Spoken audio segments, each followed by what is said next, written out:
आप सभी का मैं आभार व्यक्त करता हूं, धन्यवाद देता हूं। आपने बोलने का मौका दिया और एनएसएस का कैंप को बहुत अच्छे तरीके से आप लोगों ने ऑर्गेनाइज किया हुआ है यहाँ पे। तो मैं विशेषकर खुसरो सर का धन्यवाद दूंगा, आभार व्यक्त करूंगा, क्योंकि मेरा सीएससी ब्रांच रहा है। तो अब मैं जो बोलने वाला था वो मुझे नहीं मालूम था क्या बोलने वाला था। मैं मंच पे आके ही डिसाइड करता क्या बोलना है मेरे को, लेकिन सर ने पहले से मुझे एक टॉपिक बता रखा है, डिजिटल इंडिया। और डिजिटल इंडिया में डिजिटल अरेस्ट सर ने बता रखा मुझे। तो डिजिटल अरेस्ट जो टॉपिक है बहुत मतलब नेशनल लेवल का टॉपिक हो चुका है और ये इतना मतलब सेंसिटिव मामला है कि डिजिटल अरेस्ट में मोदी जी बड़ा टेंशन में आ गए हैं। अगर इसका एग्जाम्पल मैं आप लोग को दूं तो आप अभी किसी को फोन कर रहे होंगे ना, तो डिजिटल अरेस्ट के ऊपर लंबा चौड़ा भाषण दिया जा रहा होगा। मतलब कोरोना के लेवल का जो क्राइम है वो डिजिटल अरेस्ट हो गया है। तो इसीलिए खुसरो सर विशेषकर धन्यवाद के पात्र हैं। डिजिटल अरेस्ट जैसा कुछ चीज होता नहीं है। आप जैसे पुलिस वालों से मिलकर बातचीत करोगे ना, तो डिजिटल अरेस्ट जैसा कुछ चीज होता नहीं है। बस न्यूज पे फैला रखा है डिजिटल अरेस्ट, लेकिन डिजिटल अरेस्ट जैसा कुछ चीजें होता नहीं। मैं यदि आसान शब्दों में बात करूं तो जो आप व्हाट्सएप पर भी यूज कर रहे हो या फिर इंस्टाग्राम से यूज कर रहे हो या फेसबुक या ईमेल्स वगैरह यूज कर रहे हो, ये एक तरह का टेक्नोलॉजी है। टेक्नोलॉजी समझते हो, तकनीकी है। और यदि मैं सरल शब्दों में समझाने की कोशिश करूं तो आप सारे लोग चाकू देखे हो ना जी सर। सामान्यतः चाकू से सब्जियां काटा जाता है।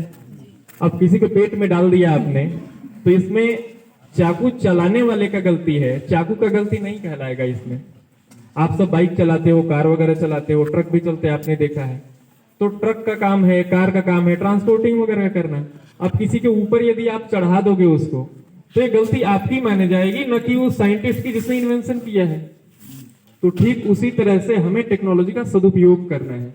जैसे एक समय था जब आप पोस्ट ऑफिस में जाते, चिट्ठी वगैरह भेजते, लेकिन अभी का समय व्हाट्सएप पे आपने कुछ लिख करके भेज दिया, कुछ सेकंड के अंदर पहुंच जाएगा, कुछ सेकंड के आधा सेकंड भी नहीं लगेगा, इंटरनेट जैसा स्पीड चले। तो टेक्नोलॉजी जो है जितना आपके लिए फायदेमंद है उतना ही ज्यादा आपके लिए नुकसानदायक भी है। तो आपको इन सब का इस्तेमाल जो है सोच समझ के करना है। आप जानते हैं कि फुटप्रिंट का नाम सुना आप लोगों ने? फुटप्रिंट, आप कहीं भी जाते तो अपना निशान छोड़ते जाते हो ना, पैरों का निशान। ठीक उसी तरह से आप ट्विटर पे हो या फेसबुक पे हो तो यहाँ पे भी डिजिटल फुटप्रिंट छोड़ा जाता है। जहां जहां पे आप जाओगे सोशल मीडिया में, जैसे आप फेसबुक चला रहे हो तो आपने फेसबुक में जहां जहां पे जाओगे, जिस पेज पे जाओगे, फेसबुक रिकॉर्ड करके रख लेता है आपको। और कुछ चालाक पर्सन लोग इसका गलत इस्तेमाल करते हैं। जैसे आपने फेसबुक पे अपने फैमिली के बारे में पूरा एल्बम डाल दिया, समझ रहे हो का? और आपने फैमिली का पूरा एल्बम डाल दिया फेसबुक पे, और वहीं से जो है कोई भी व्यक्ति आपके फैमिली बैकग्राउंड के बारे में पता लगा लेगा। और फेसबुक इंस्टाग्राम से मोबाइल नंबर भी निकालना आसान काम है, ये भी निकाला जा सकता है। मतलब आपकी जितनी निजी जानकारी है, पर्सनल जानकारी है, वो सब सोशल मीडिया से निकाला जा सकता है। अब आपके कुछ निजी जानकारी का ही गलत तरीके से इस्तेमाल करके आपको ट्रैप किया जाता है।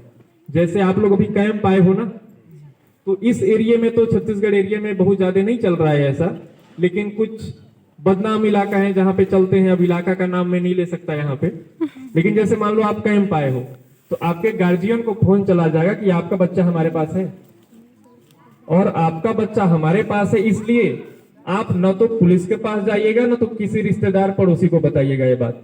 चुपचाप मेरे अकाउंट में 10 लाख डाल दो।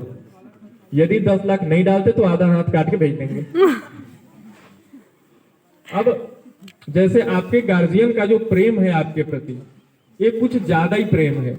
अब जैसे ही कोई अननोन नंबर से फोन आपके पास आता है और पूरी जानकारी आपके बारे में कोई दे देता है, तो आप अचानक से डर जाते हो, या आपके गार्जियन अचानक से डर जाते हैं कि ये क्या हो गया। तो अचानक से जब कोई फोन आता है और आपका पर्सनल जानकारी देने लगता है वो, तो हमें डर लगता है, हम कहते हैं कि नहीं ये सच बोल रहा है पूरा, लेकिन हकीकत है कि सब झूठ रहता है। तो आपको डराया जाता है और फिर आपसे पैसे निकाले जाते हैं। तो इसी का नाम है डिजिटल अरेस्ट। समझ रहे हो डिजिटल अरेस्ट? डिजिटल अरेस्ट कुछ खास चीज नहीं है। आपका डर जो है वही आपके शत्रुओं का ताकत है। जब आप डर जाएंगे उसी समय आप उनके कब्जे में आ जाएंगे। तो फोन पे कोई भी कुछ भी बोले उसके बात को यकीन नहीं करने का, ठीक। फोन पे यदि कोई भी कुछ भी बोलता है तो उस पर यकीन मत करिए। तो यदि आप सतर्क रहेंगे तो आपका कोई कुछ नहीं कर सकता, आपको सतर्क रहना पड़ेगा। अब सतर्क कौन लोग रहते हैं? जो पढ़े लिखे लोग हैं, ज्ञानी लोग हैं, ये सतर्क रहते हैं। आप जानते हैं दुनिया का सबसे बड़ा झूठ है ये। पढ़े लिखे लोग, ज्ञानी लोग अक्सर डिजिटल अरेस्ट का शिकार हुए हैं, मैंने न्यूज में देखा है ऐसे। प्रोफेसर तक हुए हैं। तो प्रोफेसर जब पुलिस, हाँ ये सही कह रहे हैं रजनीकांत सर, पुलिस वाले तक डिजिटल अरेस्ट का शिकार हो गए हैं। तो इसका कारण क्या है मैं बताऊंगा थोड़ी देर में। शिकार हुए हैं तो आपको सतर्क तो रहना है।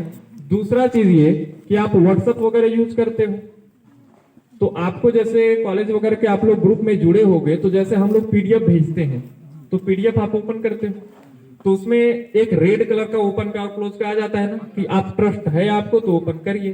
पहले ये नहीं आता था, ये अब आने लगा है जब डिजिटल अरेस्ट बढ़ा हुआ है ज्यादा। तब कहने का मतलब ये कि व्हाट्सएप पे, फेसबुक पे